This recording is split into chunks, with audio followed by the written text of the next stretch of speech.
Avant de mourir, François Mitterrand livra son testament politique aux Français. La France ne le sait pas, mais nous sommes en guerre avec l'Amérique. Oui, une guerre permanente, une guerre vitale, une guerre économique, une guerre sans mort apparemment. Oui, ils sont très durs, les Américains. Ils sont voraces, ils veulent un pouvoir sans partage sur le monde. C'est une guerre inconnue, une guerre permanente, sans mort apparemment, et pourtant une guerre à mort. Ce n'est pas moi qui le dis. C'est François Mitterrand, quelques semaines avant de mourir, dans un ouvrage qui s'appelle Le Dernier Mitterrand, de confidence qu'il a faite au journaliste Georges-Marc Benamou, à l'époque journaliste au Nouvel Observateur. Et pour ceux qui auraient des doutes, je les renvoie à cette publication chez Plomb qui est apparue le 27 janvier 1997. Normalement, dans un pays normalement constitué, la déclaration de quelqu'un qui a été chef d'État, un président de la République pendant 14 années, jamais un président de la République n'a été aussi longtemps à l'Élysée dans l'histoire de France, eh bien normalement une telle déclaration aurait dû valoir que l'on se pose des questions. Il aurait dû y avoir un grand débat national.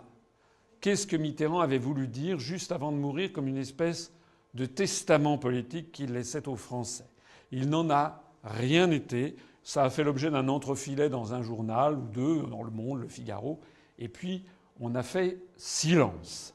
Alors la première question bête que je veux aborder avec vous, c'est de se poser la question: qu'a donc découvert François Mitterrand après 14 années passées à la tête de la France et qui lui a fait dresser un diagnostic aussi sombre sur le fait que notre pays est en guerre, une guerre permanente à mort, et que les Français ne le savent pas. Bonjour et bienvenue. Aujourd'hui, on plonge dans des documents assez spécifiques, des textes et des interventions qui viennent surtout de l'Union populaire républicaine. On pense à François Sellenot, Jérôme Yanez. Oui, c'est ça. Et ces écrits, ils portent une critique, disons, très directe de l'Union européenne, et de l'euro aussi.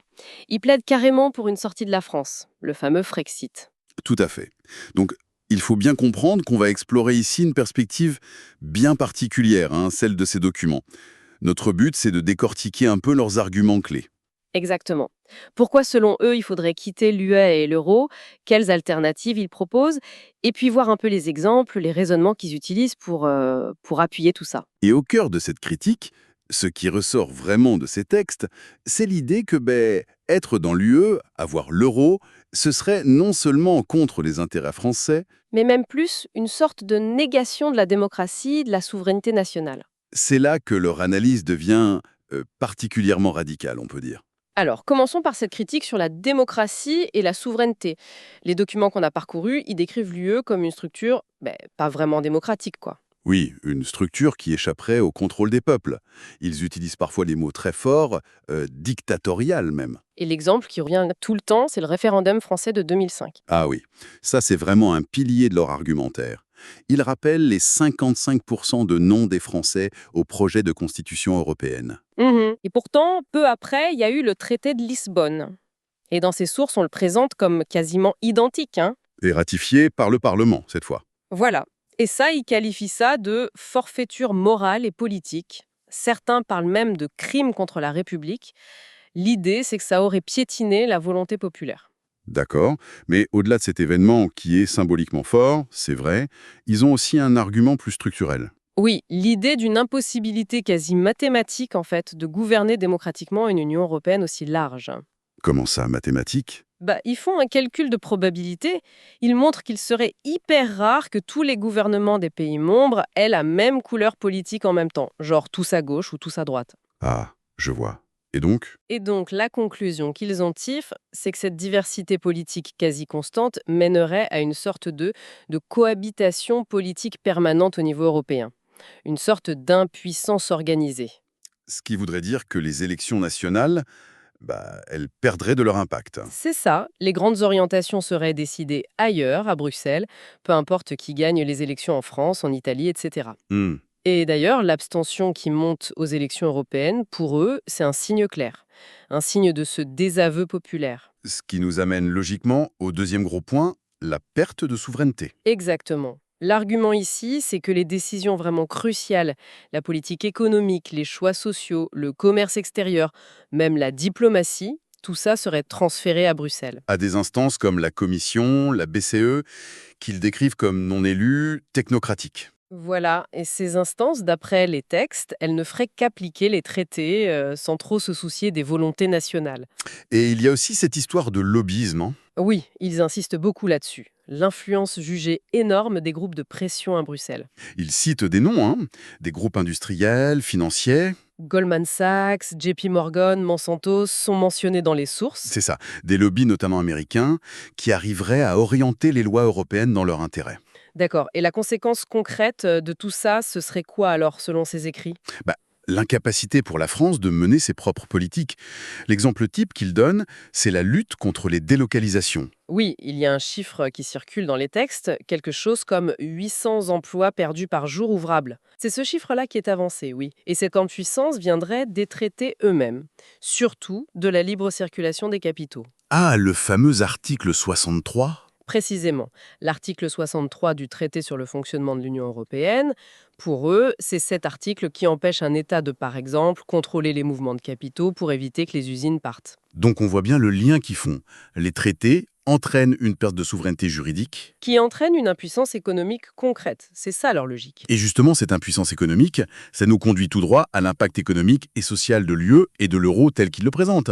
L'euro, surtout, en prend pour son grade. Oui, il est décrit comme une monnaie pas du tout adaptée à l'économie française, carrément nuisible selon eux. Pourquoi? C'est quoi l'argument technique principal? C'est surtout son taux de change externe. Il serait trop élevé, structurellement trop fort pour la compétitivité des entreprises françaises. Surtout par rapport à l'Allemagne, j'imagine. Exactement, même au sein de la zone euro. Et ça, ça créerait des déficits commerciaux énormes, ça freinerait les exportations. D'accord.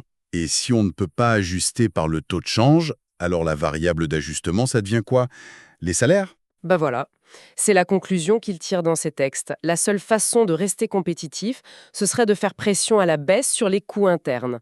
Donc les salaires, le niveau de vie en général. Et c'est là qu'interviendraient les fameuses réformes structurelles. C'est comme ça qu'il l'interprète, oui. Les réformes des retraites, du marché du travail, des services publics, tout ça découlerait de cette logique imposée par l'euro et les grandes orientations de politique économique, les GOP. Les sources citent des exemples pour appuyer ça, non? Un rapport de Klaus Regling, une lettre de Trichet et Draguet. Oui, le rapport Regling de 2003 est mentionné, et aussi cette lettre de 2011 de la BCA à Berlusconi. Pour eux, ce sont des preuves claires des pressions de Bruxelles et de Francfort pour imposer l'austérité et certaines réformes. Et il compare avec d'autres pays? Oui, ils aiment bien comparer avec des pays comme la Suède qui sont restés hors de l'euro. Ils affirment que ces pays s'en sortent mieux économiquement et socialement. Et ils ajoutent que cette réalité serait un peu cachée par les médias dominants en France. Au-delà de l'euro, il y a une critique plus large sur le modèle social, les services publics. Absolument. L'accusation, c'est que l'UE imposerait la privatisation des grands services publics français, EDF, GDF, les autoroutes, la Poste, même TF1 est parfois cité, même si sa privatisation est plus ancienne. Et ça, ce serait au profit de grands groupes, souvent étrangers? C'est l'argumentaire développé, oui. Avec comme conséquence une hausse des tarifs pour les gens et une possible baisse de la qualité du service. Sans parler de l'impact industriel, pour eux, c'est une désindustrialisation massive directement liée aux politiques européennes. Même l'agriculture est critiquée. La PAC, Oui, la politique agricole commune est vue comme un système qui favorise surtout la grosse agro-industrie, la course au rendement. au détriment des petites exploitations familiales et de la qualité. C'est ça. Et ils y donnent des exemples qui ont fait polémique. Les OGM, autorisés au niveau européen, malgré, disent-ils, une opposition massive des Français. Mhm. Ou la réintroduction des farines animales. Pour eux, ce sont des décisions prises à Bruxelles sous l'influence de lobbies agro-industriels puissants. Alors, un autre axe d'attaque très présent dans ces documents, c'est l'influence américaine et la géopolitique. Et là, la thèse est assez spectaculaire. Oui, c'est l'idée que la construction européenne, dès le départ, serait en fait un projet américain, Un projet américain, pourquoi faire? pour asseoir la domination des États-Unis sur l'Europe, tout simplement. C'est un récit historique très particulier qu'il propose. C'est-à-dire? L'idée, c'est que la CCAU, l'ancêtre de l'UE, puis le traité de Rome, eh bien tout ça aurait été pensé, financé, poussé en secret par la CIA et des comités d'influence américains comme l'ACU dès les années 50. Et ils basent ça sur quoi? Des preuves? Il s'appuie sur des documents américains déclassifiés, souvent liés aux révélations du journaliste Ambrose Evans Pritchard au début des années 2000. Et dans cette lecture, les pères fondateurs comme Schuman ou Monet, Ils sont décrits plutôt comme des relais, des employés ou des agents d'influence des États-Unis, plutôt que comme des visionnaires européens indépendants. et De Gaulle dans cette histoire. Ah, De Gaulle, pour eux, c'est celui qui avait tout compris et qui a essayé de résister. Il aurait voulu une Europe européenne, indépendante de Washington. Mais il aurait échoué. Oui, selon cette analyse, à cause de la subordination des autres pays européens. Il cite souvent l'exemple du préambule pro-OTAN ajouté au traité de l'Élysée par l'Allemagne contre l'avis de De Gaulle. Hmm. Et si on suit cette logique, les élargissements de l'UE, vers l'Est par exemple, Ne seraient pas des choix purement européens. Ils sont vus comme des étapes de la stratégie américaine pour diluer toute puissance européenne autonome et étendre la zone d'influence US et OTAN. le soutien à la candidature turque aussi. C'est interprété de la même manière, diluer, étendre l'influence américaine. Il cite parfois Mitterrand qui aurait parlé de guerre économique avec l'Amérique pour appuyer cette vision d'une Europe sous influence. Du coup, l'OTAN et l'UE, c'est lié. Totalement, dans leur perspective. C'est les deux faces de la même pièce. Il souligne que l'élargissement de l'UE à l'Est a quasiment toujours été précédé par l'adhésion à l'OTAN. Pour eux, c'est un seul et même bloc aligné sur Washington. D'accord. Et face à ça, quelle alternative géopolitique il propose? Une rupture. Une critique très forte de l'interventionnisme occidental, Libye, Syrie, vue comme des désastres. L'intervention en Libye de 2011 est même vue comme une cause directe des problèmes au Sahel, c'est ça? C'est ce qu'ils affirment, oui. Et sur l'Ukraine, alors là, pour eux, la responsabilité principale, c'est l'expansion de l'OTAN depuis 1991, une provocation, une sorte de pillage après la chute de l'URSS, Et la couverture médiatique occidentale? qualifiée de mensonge fondateur. Donc, l'alternative, c'est quoi? C'est une France vraiment indépendante, qui sort de l'OTAN, qui mise sur la francophonie et qui refuse de s'aligner sur Washington et ce qu'ils appellent le choc des civilisations. Il faut aussi qu'on parle de l'écologie. C'est un thème qui monte en puissance dans certains textes, notamment ceux de Jérômian. Et là, la thèse est radicale. Ah oui, qu'est-ce qu'ils disent? Que l'Union européenne serait par nature incompatible avec une vraie politique écologique. Carrément. Mais pourquoi, selon eux? Parce que la logique même des traités serait productiviste et mercantile.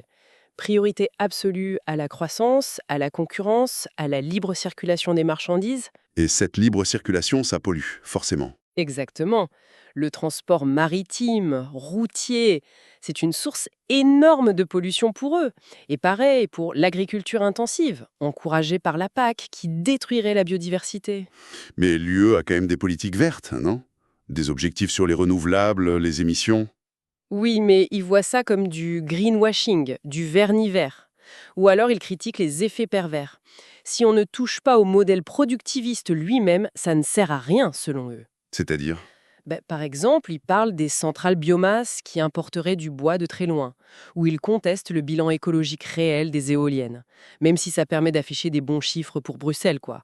La sobriété, elle, serait totalement absente des traités. Et les partis écolos classiques, type ELV, Ils sont aussi critiqués dans ces textes, accusés de servir de caution verte à un système qui serait foncièrement anti-écologique. On leur reproche de ne pas remettre en cause le cadre européen lui-même, qui est désigné comme la cause du problème. donc la conclusion sur l'écologie, c'est... C'est que l'UE est irréformable sur ce plan, c'est l'une des organisations les plus mercantiles de l'histoire, disent-ils, et donc il faut un Frexit écologique. C'est présenté comme une urgence absolue. Bon, alors face à ce tableau, très sombre, hein, que ce soit sur la démocratie, l'économie, la géopolitique, l'écologie, quelle est la solution qui revient tout le temps dans ces documents? La solution est unique et martelée, c'est le Frexit, la sortie. Et la méthode, c'est toujours l'article 50. Toujours. La sortie unilatérale de la France de l'UE et donc de l'euro. C'est vu comme la seule voie possible et même souhaitable. Et ils insistent beaucoup sur cet article 50 du traité sur l'Union européenne. Il faut rappeler ce que c'est, peut-être. Oui, c'est la clause qui existe dans les traités et qui prévoit de manière légale et organisée comment un État membre peut se retirer volontairement. Donc l'argument qu'on entend parfois comme quoi ce serait impossible ou le chaos, Il le balaye en disant « Regardez, la procédure existe, elle est dans les traités. exactement. C'est prévu, c'est légal, c'est ordonné selon eux. » Et une fois sorti, qu'est-ce qui se passerait de positif d'après leur vision des choses? Alors, pour eux, les bénéfices seraient énormes. D'abord, la France retrouverait sa pleine souveraineté, politique, législative, juridique. Et sa monnaie, le franc. Oui, retour au franc. Ils vont même jusqu'à proposer des maquettes de nouveaux billets avec Marianne, Félix Eboué, des symboles de la République retrouvés. Et économiquement, ça changerait quoi concrètement dans leur scénario? Ça permettrait de reprendre le contrôle total de la politique économique et monétaire. La Banque de France pourrait de nouveau financer l'État, par exemple, ce qui est interdit aujourd'hui. Fini les contraintes budgétaires de Bruxelles, les GOP, l'austérité? C'est l'idée. La France pourrait aussi mener sa propre politique commerciale, défendre ses intérêts à l'OMC et surtout lutter contre les délocalisations en contrôlant les mouvements de capitaux, ce qui redeviendrait possible hors de l'article 63. Et puis, il y a la possibilité de renationaliser les secteurs stratégiques, privatisés, énergie, autoroutes, eau, etc. Et sortir de l'OTAN, comme on l'a dit? Oui, sortir de la structure militaire intégrée pour avoir une politique étrangère et de défense vraiment indépendante. C'est intéressant aussi de voir comment l'UPR, dans ses textes, se positionne par rapport aux autres partis. Ah oui, il se présente systématiquement comme le seul parti qui propose clairement et sans détour cette sortie via l'article 50 comme la solution première, le préalable à tout. Et les autres partis, même ceux qu'on dit eurosceptiques, le RN, LFI, Ils sont critiqués. On leur reproche de ne proposer que des renégociations de traités jugées impossibles ou illusoires ou des idées vagues d'autres Europe qui seraient irréalisables dans le cadre actuel. Pour l'UPR, c'est Frexit par l'article 50 ou rien. Bon, alors si on essaie de faire une petite synthèse de ce qui ressort de cette exploration des documents fournis, on a un portrait de l'UE et de l'euro qui est extrêmement critique. Oui, les reproches principaux, c'est la perte de démocratie, la perte de souveraineté nationale, Des conséquences économiques et sociales jugées très négatives pour la France. une soumission supposée à des intérêts étrangers, surtout américains. Et puis cette incompatibilité de fond avec une vraie politique écologique. Et face à ce diagnostic, qui est très sombre, la conclusion répétée dans tous ces textes est claire et nette. Le Frexit. Oui, la sortie via l'article 50. Ce n'est pas juste une option, c'est présenté comme la condition indispensable pour que la France puisse, je cite en substance, retrouver la maîtrise de son destin. Alors pour finir cette discussion, il y a une question qui émerge un peu de la façon dont ces sources voient l'histoire. Elles insistent beaucoup sur une lecture de l'histoire de France comme une sorte de lutte permanente. Oui. Une tension entre l'affirmation de la souveraineté nationale, d'un côté, Incarnée par le peuple ou un État indépendant. et de l'autre, des tentatives répétées de dissoudre la France dans des ensembles plus grands, supranationaux, qui sont vus comme hostiles ou dominateurs. Ça va de l'Empire romain au projet nazi, en passant par le Saint-Empire, Napoléon, et aujourd'hui la construction européenne, vue par eux comme un projet américain. C'est ça, la grille de lecture historique qu'ils proposent. Alors la question qu'on pourrait se poser, en se basant uniquement sur la perspective de ces documents, c'est est-ce que cette lecture de l'histoire, cette idée d'une lutte constante pour la souveraineté, offre une clé d'analyse vraiment pertinente pour comprendre les enjeux très complexes de l'intégration européenne aujourd'hui? C'est une interrogation qui découle de leur propre raisonnement historique.